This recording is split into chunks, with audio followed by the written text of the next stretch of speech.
Baik, gimana? Sehat ya? Mantap, mantap. Sehat, tapi sepertinya portofolio ini kurang sehat, bro. Waduh. Karena iya, karena kemarin telat rotation. Jadi beberapa udah rotation ke big cap, udah selamat. Ada beberapa yang masih ketinggalan di second sama apa namanya yang medium cap sama yang tiny caps gitu kan. Soalnya pengen nyoba-nyoba scalping, ada beberapa yang nyangkut, wajar lah ya. Menjadi Iya, investor iya. dadakan ya, Ko Daniel ya? Jadi investor dadakan, makanya kita tunggu rotationnya lagi aja nih ya. Dan juga kita juga bakal nanya nih sama Bro Albert nanti sarannya seperti apa untuk trading kita atau investment di akhir tahun ini ya, di bulan Desember ini. Nah, kalau Bro Albert ngelihat IHSG kita akhir-akhir ini seperti apa sih ini polanya? Dan juga ini kan udah di akhir November. Apakah emang biasa ya akhir November itu orang pada jualan-jualan di second liner, third liner, mereka pada koleksinya big caps gitu. Oke, baik. Jadi kalau menurut pandangan saya ya, setiap bulan November itu IHSG memang sering mengalami koreksi dadakan. Nah, cuma kita nggak tahu nih, November itu di awal, di pertengahan, atau di akhir. Ya, tapi memang kalau di tahun lalu saya ada memberikan sebuah analisa juga di video saya ya, bahwa menunjukkan bulan November itu IHSG memang rentan ya. Koreksi dan sekali koreksi itu bisa dadakan, cepat, lalu kelihatannya nggak ada masalah. Lalu tapi sepertinya saham berguguran aja gitu di bulan November. Nah, jika itu terjadi, biasanya di Desember akan ada rally yang lumayan ya. Apakah ISG akan recover sesuai koreksi di November atau bahkan lebih? Nah, itu yang kita harus perhatikan dari pergerakan asing. Kalau misalkan asing terus-terusan exit atau dia tidak menambah posisi di IHSG, maka kemungkinan IHSG akan ya flat sampai akhir tahun. Tapi kalau asing mulai jor-joran di bulan Desember, nah teman-teman mungkin akan bisa menikmati yang biasanya pada yang para retail itu nanti-nantikan ya, yaitu window dressing.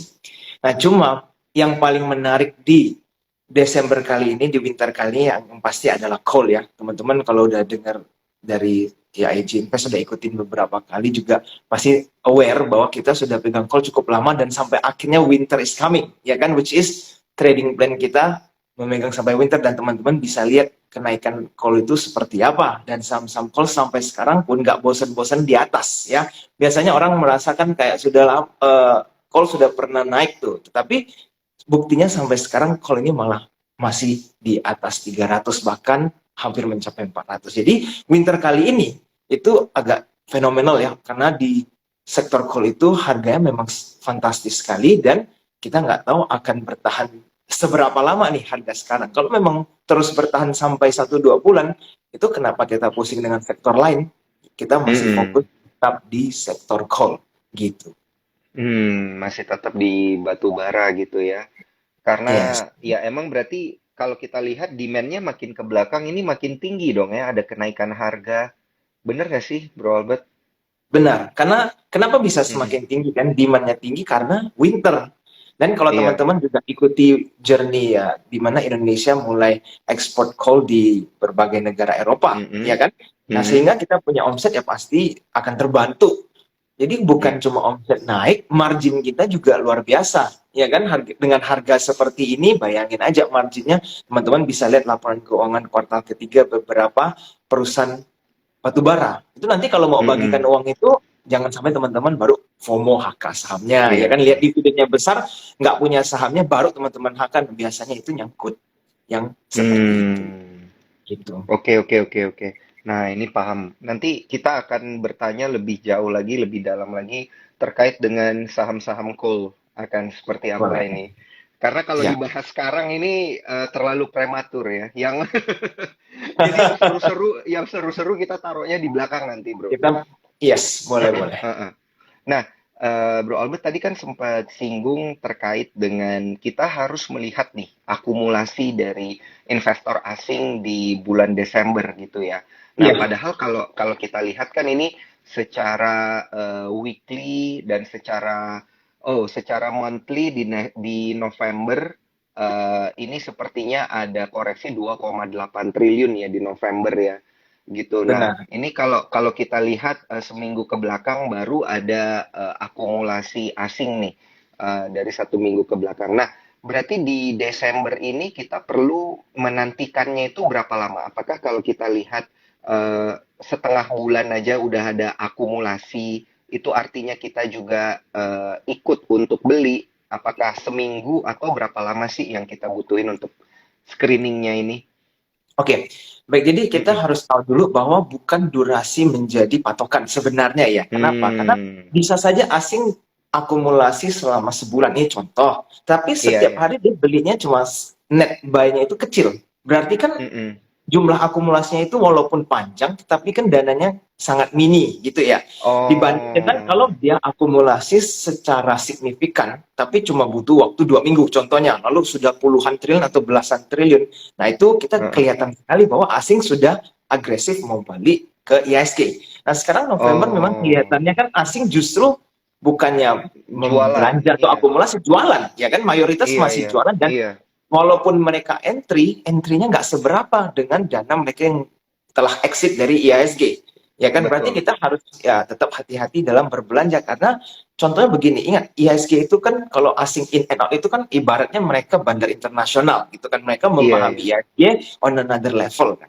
Tetapi karena Mm-mm. dana mereka masif ya mereka harus masuk keluarnya nggak mendadak gitu. Karena kalau nggak pasti Mm-mm. sambutnya udah kayak yoyo gitu, naik turun Iya. kan. Jadi kalau mereka aja nggak jor-joran belanja atau lebih banyak wait and see, berarti kan mereka lebih banyak mengamati yang belum melihat Iya. sebuah opportunity untuk belanja. Nah, kenapa kita termakan oleh berita, termakan oleh antusias pasar retail dan seterusnya, lalu asik Mm-mm. belanja atau asik ngapain, sedangkan asing di sidelines liatin ISG nggak ngapa-ngapain gitu. Jadi sekarang walaupun kita lihat asing beberapa hari terakhir ini memang mulai re-entry ya, tapi Iya. tetap harus hati-hati ya karena entry-nya dananya besar itu masuknya ke blue chip. Dan kalau di Hmm. kategori blue chip itu kan sebenarnya kecil, masuk berapa ratus miliar di BRI itu kan sebenarnya nggak seberapa Hmm. dibanding kalau dia masuk berapa ratus miliar tapi masuk ke 5 saham yang middle cap, ya kan itu kan Iya. gede itu. Iya.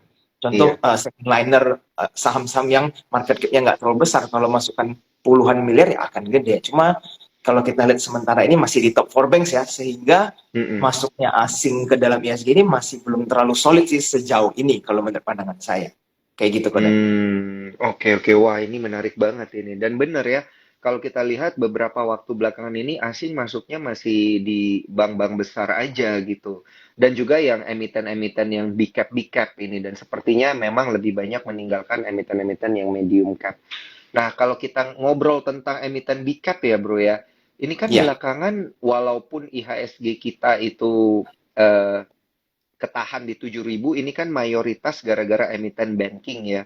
Kalau kita benar. lihat ada emiten teknologi seperti GoTo nih yang banyak yang bilang wah ini kayaknya jadi pemberat IHSG kita untuk melaju. Boleh nggak nih saya minta tanggapannya ini bro terkait dengan sektornya dan juga emitennya. Udah banyak yang deg-degan soalnya Ya, terkait dengan emiten ini. jadi Heeh. kalau membahas soal saham Goto memang harus sedikit hati-hati ya. Kenapa? Karena Iya. ini Goto sepertinya ada banyak fansnya, ya kan. Saya ke sini Mm-mm. ya menjelaskan objektif lah ya, bukan Iya, ibaratnya mau betul. memberikan sentimen yang khusus positif atau memberikan fear Mm-mm. atau bagaimana. Saya cuma memberikan sebuah pandangan tentang Mhm. saham Goto yang sedang koreksi dan kenapa seperti itu.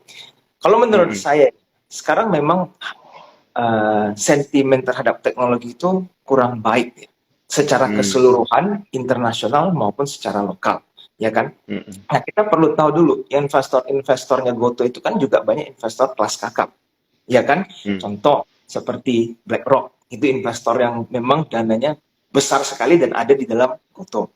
Nah, sekarang Iya. kita pelajari baru-baru ini di mana kita melihat salah satu brokerage kripto terbesar bankrupt, ya kan? Mungkin Ko Mm-mm. Daniel ada baca atau apa yang sebutannya FTX ya. Dan itu salah Iya. satu investor, bukan cuma investor BlackRock ada di dalam ya, banyak investor besar juga di dalam, itu kena di dalam perusahaan yang begitu besarnya dan Mm. akhirnya bangkrut. Nah, sekarang keadaan di Goto itu adalah mereka adalah sebuah perusahaan unicorn itu ya kan, maksudnya dia uh, paling oke lah di Indonesia. Tetapi secara fundamental ya money don't lie, mereka sedang berdarah ya kan, dan mereka mau berdarah sampai kapan? investor yang baru kena di satu tempat bangkrut, pasti kan secara mental juga oke, ini kenapa ini? Apakah jangan-jangan nanti Goto seperti itu, ketakutan seperti itu kan pasti akan terpikirkan oleh investor-investor yang baru kena kerugian besar, ya kan? Nah sekarang Goto masih belum bisa recover dari kerugian yang besar sekali, ya, belasan triliun gitu kan. Nah sekarang PR-nya Goto adalah mereka harus dengan cepat memperbaiki laporan keuangan mereka. Nah, seperti apa ya? Itu yang juga saya pernah sharing, saya tidak tahu. Goto harus seperti apa? Karena kalau mereka naikin harga mereka sampai langsung double, itu orang-orang pasti kabur semua. Kenapa? Karena Goto bukan satu-satunya. Ya kan? Contoh ya, orang Indonesia ini teman saya juga, ini saya sharing ya. Mereka lihat, oh Gojek sekarang mahal ya, nggak ada promo, pindahnya kemana? Ada Grab, ada Shopee, dan lain-lain. Jadi, kalau misalkan cuma ada Goto, orang mau nggak mau harus pakai. Tapi kalau Goto nggak bakar duit, omsetnya itu bisa drop juga. Kenapa? Karena orang gampang sekali untuk pindah. Oh, Grab nih ada lagi promo. Orang pindah ke Grab. Nah, itu omset Goto bagaimana? Ya kan? Memang nggak bakar duit, tapi omsetnya juga drop. Gitu. Jadi sangat sulit nih keadaan Goto. Makanya kemarin juga sempat terjadi PHK massal dan seterusnya. Dan saya rasa kalau mereka habis PHK massal, laporan keuangan nggak diperbaiki, maka tahun depan bisa saja lanjut. Ya kan? Karena kerugiannya yang terlalu masif.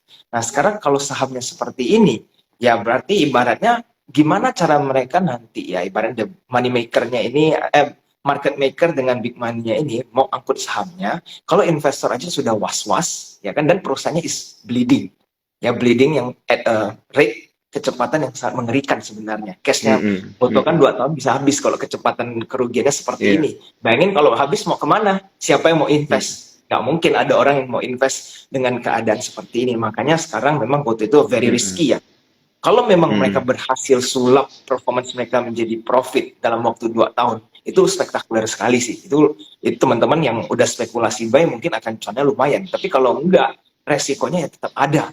Gitu karena Iya. contoh seperti yang tadi saya bilang, FTX adalah sebuah perusahaan yang sangat besar dan dipercaya begitu banyak investor kelas kakap aja bisa bangkrut, ya kan? Jadi Mm-mm. Goto itu walaupun yang orang bilang too big to fail, ya harus hati-hati dengan kata itu. Karena ruginya memang Mm-mm. mengerikan. Beda dengan seperti BCA, too big to fail, mereka sudah profit triliunan. Ya kan, santai Iya. mereka ya kan. Jadi nggak akan tiba-tiba kolaps. Tapi kalau sebuah perusahaan yang rugi sampai triliunan begitu, nah hati-hati gitu. Jadi kita Mm. perlu teman-teman yang selama invest di Goto atau perusahaan sejenisnya, ingat kita harus be objektif ya. Jangan Iya, iya. blindly faith terhadap sebuah brand gitu. Bukan berarti Mm-mm. Goto itu jelek, cuma memang LK-nya aja yang lagi berdarah-darah. Mm-mm. Iya. Kenyataan juga menunjukkan seperti itu ya. Jadi susah juga ya kalau kita mau bela dari kiri kanan. Nah, ternyata kenyataannya seperti ini gitu ya. Jadi Benar. eh, tentu saja pasti akan ada gerakan apa ya namanya ya. Ada pergerakan lah yang merespon hal ini di market gitu ya, Bro ya. Setuju dengan objektifnya Bro Albert ini karena memang ada datanya gitu ya. Dan saya juga mau ingatkan untuk para cuan troopers, disclaimer on ya, keputusan untuk menjual dan membeli ini ada di tangan para cuan trooper sekalian dan jangan lupa kalau mau bertransaksi pakainya aplikasi Spot by Sukor Sekuritas, daftarnya di bawah tuh ifom.sukorsekuritas.com dan boleh join ke grupnya Bro Albert nih ya. Ya, boleh nanti hubungi di IG aja, boleh. Iya iya, nanti via IG kalau pengen gabung ke grupnya Bro Albert langsung di DM, langsung direspon nanti sama Bro Albert. Nah, ini banyak respon-respon menarik juga ya dari kolom komentar. Ada yang bilang go to ke 120 dulu dan lain sebagainya. Ya, ini proyeksi masing-masing lah ya untuk masing-masing cuan troopers. Nah, itu tadi dari sisi emiten teknologi dan salah satu contohnya adalah GoTo gitu. Emiten teknologi lainnya juga banyak. Jadi kalau Cuan Troopers mau bertanya, nanti jangan lupa di kolom question and answer akan kita jawab satu persatu. Oke, sekarang kita boleh pindah sedikit ya. Tadi kalau kita bahas pemberat IHSG ada emiten-emiten teknologi, emiten yang sedang defensif banget ini sepertinya perbankan. Tapi Iya. kalau di akhir tahun gini emiten-emiten consumer atau retail gitu, menurut Bro Albert gimana? Bisa nggak kita bilang defensif nih untuk Desember? Oke. Mm-mm. Sekarang retail itu adalah sektor defensif kalau tidak ada kekhawatiran apa? Kekhawatiran resesi. Yes. Jadi Betul, kalau misalkan resesi. resesi di mana-mana takut ya, walaupun belum kejadian, cuma ketakutan akan terjadinya sesuatu. Nah, kita memang harus tahu dulu apakah ini apa ya, ketakutan ini sebuah fakta atau sebuah myth ya. Jadi secara ekonomi memang daya beli turun ya. Kalau mungkin teman-teman yang pelaku bisnis juga pasti aware ya bahwa daya beli masyarakat itu sangat terasa drop semenjak kenaikan minyak. Itu terasa sekali karena daily kita yang minyak itu kan kebutuhan sehari-hari ya. Setiap orang siapapun yang beraktivitas itu kan beli minyak, ya kan, mau naik motor, mau naik, kecuali teman-teman naik sepeda ke kantor gitu ya. Nah, jadi semuanya itu pengeluaran akan secara signifikan membengkak, tabungan menipis. Nah, sekarang kita harus hati-hati nih. Jadi orang-orang ini kalau belanja yang awalnya banyak tabungan kan berani agresif buying ya, beli ini beli itu merasa banyak duit gitu kan. Nah, sekarang mau beli minyak aja sudah habis, mau beli rokok makin mahal, apalagi cukai nanti naik, rokok nggak tahu harga berapa. Jadi tabungannya sedikit, mau belanja ini dan itu tuh jadi semakin sulit, ya kan? Jadi kalau menurut saya untuk khusus tahun depan agak beresiko kalau teman-teman fokusnya ke sektor retail, ya, sambil kita memperhatikan dulu nih kira-kira bagaimana keadaan ekonomi di dalam Indonesia. Ya, kita jangan perhatikan di luar dulu deh, kita perhatikan Indonesia itu daya belinya seperti apa. Kan kita memang melihat trade balance kita bagus, tapi bagusnya karena apa? Karena kita ekspor coal luar biasa, ya kan? Tapi ekonomi secara perputaran di lokalnya ini kita tetap harus tahu pelaku pasar, ya kan? Buktinya aja banyak perusahaan teknologi PHK massal, ya kan, bukan cuma Goto kan, kemarin kita lihat banyak sekali beberapa negara perusahaan tech itu mulai PHK massal. Itu kenapa? Karena mereka punya Betul. omset nggak ada. Nah, kenapa omsetnya nggak ada? Karena masyarakat nggak melakukan spending, baru omset Hmm. perusahaan itu drop, ya kan. Nggak mungkin Mm-mm. tiba-tiba masyarakat yang semakin kaya spending semakin tinggi tapi perusahaan mendadak semakin bangkrut, kan aneh, nggak masuk akal, ya Mm-mm. kan. Nah, jadi Mm-mm. dengan seperti itu kita harus lihat trennya ini memang ada masalah dari segi daya beli di dalam masyarakat, sehingga retail itu harus sedikit hati-hati ya. Bukan berarti teman-teman Mm-mm. panik itu terhadap sektor retail, cuma mungkin potensial upside-nya juga belum seberapa di 2023. Ya mungkin setelah Hmm. semua recover, nah itu sektor retail mungkin akan menarik dan potensial upside-nya itu akan besar. Jadi kalau teman-teman yang time frame-nya panjang, ya lebih dari 2 tahun, 3 tahun, mungkin ya nggak masalah mau beli sektor retail. Tapi kalau yang mau profitnya di tahun depan mungkin agak sulit untuk sektor retail. Oh, gitu. Paham, paham, paham. Nah, ini menarik banget nih penjelasannya Bro Albert ini dan sangat logis ya untuk retail Ya di semua harus tahun depan berdasarkan nih. logika dong ya Iya, kawan, iya, bukan iya, iya, iya. berdasarkan cerita dongeng, itu Iya, bahaya. iya, iya.